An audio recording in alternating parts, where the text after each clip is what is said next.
4 देव है और 4 देवियां हैं और बीच में विठल जी का मंदिर है। और जैसे मायापुर में नरसिंहपल्ली है, क्या है नरसिंहपल्ली जाते हैं ना, जहाँ नरसिंह देव भगवान ने अपने हाथ धोए थे, तो भगवान नरसिंह देव का भी बड़ा लीला है। कहीं हाथ धोते तो कहीं हिरण्यकशिपु का छाती फाड़ते हैं, तो कहीं प्रहलाद महाराज को दुलार करते हैं। तो जैसे अहोबलम में भी भगवान नरसिंह देव का स्थान है, वहाँ भी भगवान नरसिंह देव का लीला है। तो यहाँ भी भगवान नरसिंह देव का प्लस प्रहलाद महाराज का लीला है।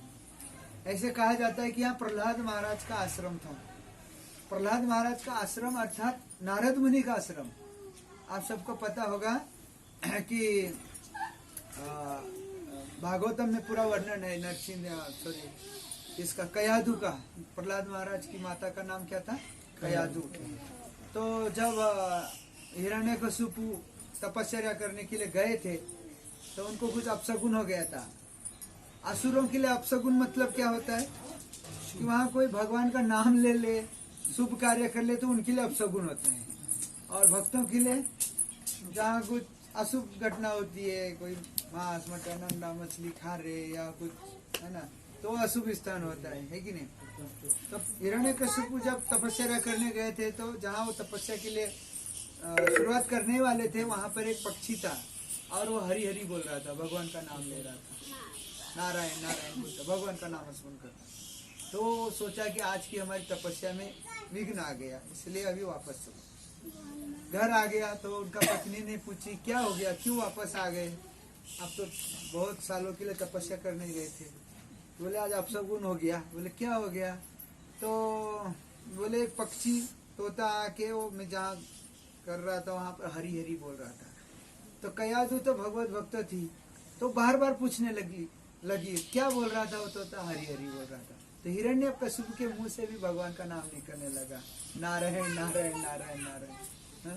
जैसे हम बहुत बार बच्चों को बोलते हैं ना हरे कृष्ण बोलो, तो बोलते नहीं बोलूंगा। तो हम बोलते क्या नहीं बोलेगा? मैं हरे कृष्ण नहीं बोलूंगा, ऐसे बोलते हो। तो हरे कृष्ण बोल देते हैं ना गलती से भी। तो भगवान का नाम तो नाम होता है, गलती से बोलो, प्रेम से बोलो, जैसे भी बोलो, वो कार्य करता है भगवान का नाम। तो ऐसे ही उसी रात्रि में हिरण्यकशिपु और कयाधु माता का समागम हो गया और प्रहलाद महाराज कयाधु माता के गर्भ में स्थान पाए और वो जन्म से भगवत भक्त थे। तो उसके बाद दूसरे दिन हिरण्यकशिपु चला गए तपस्या करने के लिए और इधर माता कयाधु गर्भवती थी। और देवताओं को लगा कि इनका जो हिरण्यकशिपु जो है इतना खतरनाक है कि तीनों लोग उनको कांपता है, देवता लोग भी डरते थे उनसे। तो उन्होंने सोचा कि इनका पुत्र भी महा भयानक असुर होगा, इसीलिए उन्होंने माता कयाधु को हरण किया, चुराया इंद्र ने, देवताओं ने, और लेकर जा रहे थे। तब नारद मुनि ने इस दृश्य को देखा और नारद मुनि आकर, अब शायद वो यही स्थान होगा, कहाँ से कहाँ जा रहे थे। तो हम तो इतने बड़े पृथ्वी पे भगवान नरसिंह देव के इतने स्थान है, पाकिस्तान में भी स्थान है नरसिंह देव का, अहोबलम में, मायापुर में, नरसिंहपल्ली जहाँ। तो प्रहलाद नारद मुनि ने इंद्र को रुकाए और कहे कि इंद्र आप जो कार्य कर रहे हैं ये आपके लिए शोभा नहीं देता है, उचित नहीं है। बोले क्यों? बोले इनके पिताजी असुर है, सब देवता डरते उनसे, तो अच्छा है वो हिरण्यकशिपु इतना तकलीफ दे रहा है, तो इसका जो बच्चा है होने वाला उसको हम जन्म लेते ही मार देंगे। तो छोटा सा याद आ गया मेरे को कि वैदिक शास्त्रों में माता देवकी के प्रसंग में या पुतना भी बच्चों को मारती थी, है ना, छोटे छोटे बच्चे, पर ये सब जन्म लेने के बाद मारते थे, है ना, इतना तो कम से कम।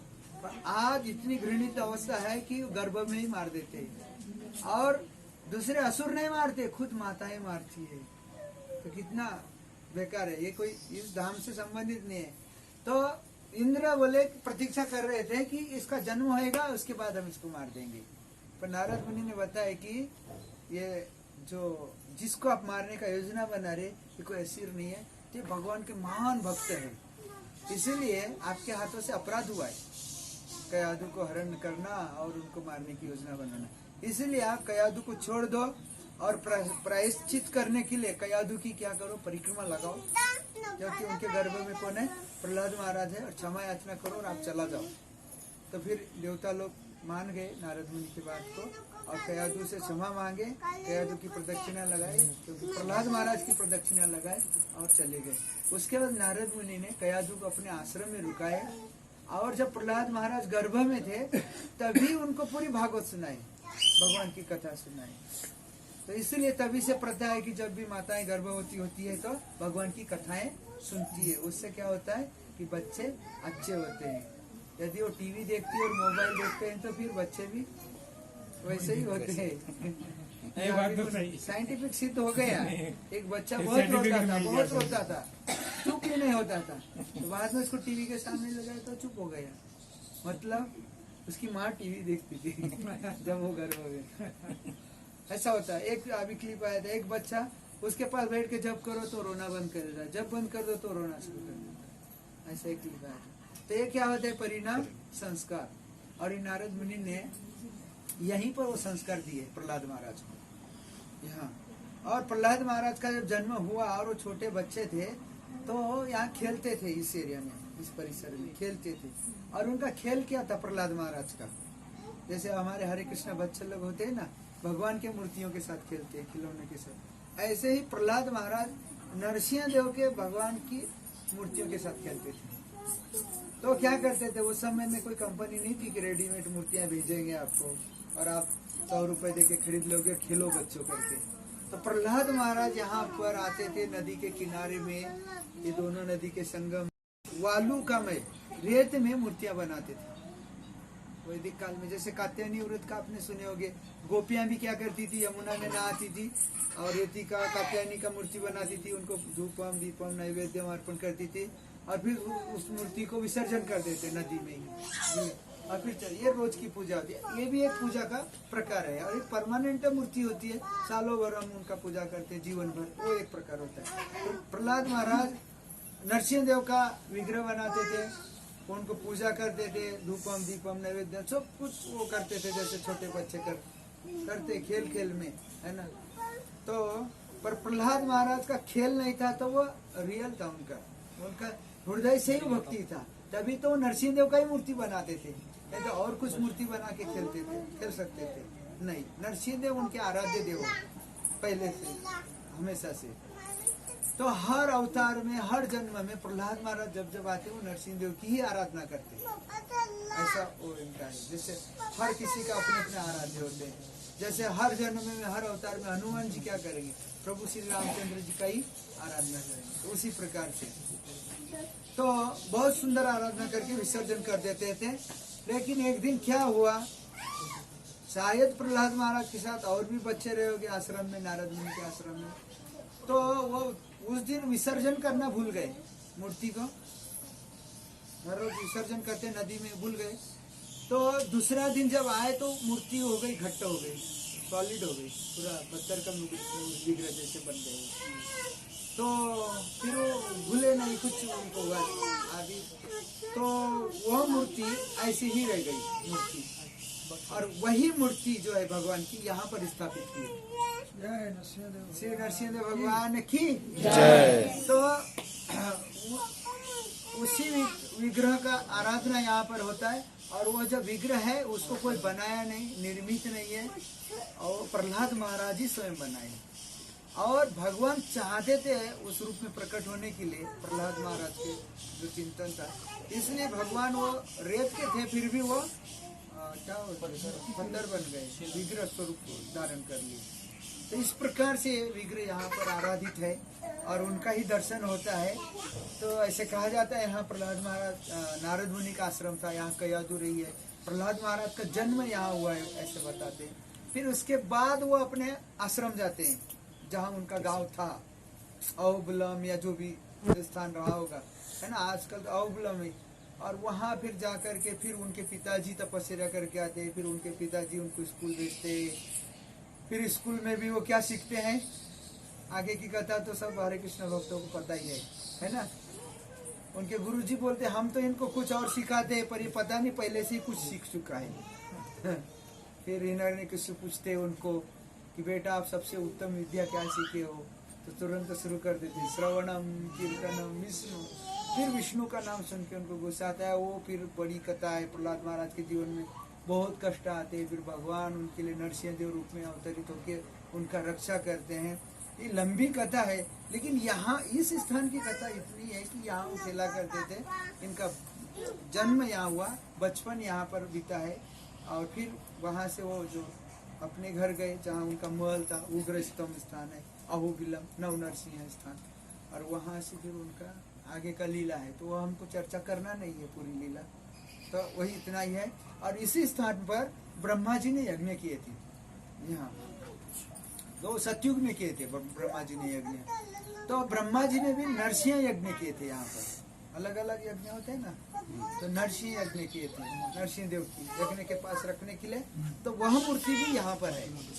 तो इसलिए 2 विग्रह भगवान के, मेरे ख्याल से प्रहलाद महाराज ने बनाई हुई मूर्ति सामने है, और ब्रह्मदेव ने यज्ञ किया हुआ मूर्ति बाजू में। जब आप दर्शन करने जाएंगे तो जरा ध्यान से देखना, नहीं तो पुजारी को पूछ लेना वहाँ पर, तो दोनों विग्रहों के दर्शन करना है। तो ऐसा ये नीरा और भीमा नदी का संगम है, और ये नदी के संगम की भी कथा है, सुनना चाहोगे? श्याम ये दोनों नदी का संगम कैसे हुआ, तो इसमें पंढरपुर में जो चंद्रभागा है उसका भी महात्म्य आ जाएगा, क्योंकि यही नदी दोनों मिलकर आगे बढ़ती है, तो इसका नाम होता है चंद्रभागा। तो ये भीमा नदी है, भीमा नदी मतलब भीमा शंकर, नाम सुने? भगवान शिव जी के जो 12 ज्योतिर्लिंग है उसमें से एक है भीमा शंकर, जो पूना के पास में है।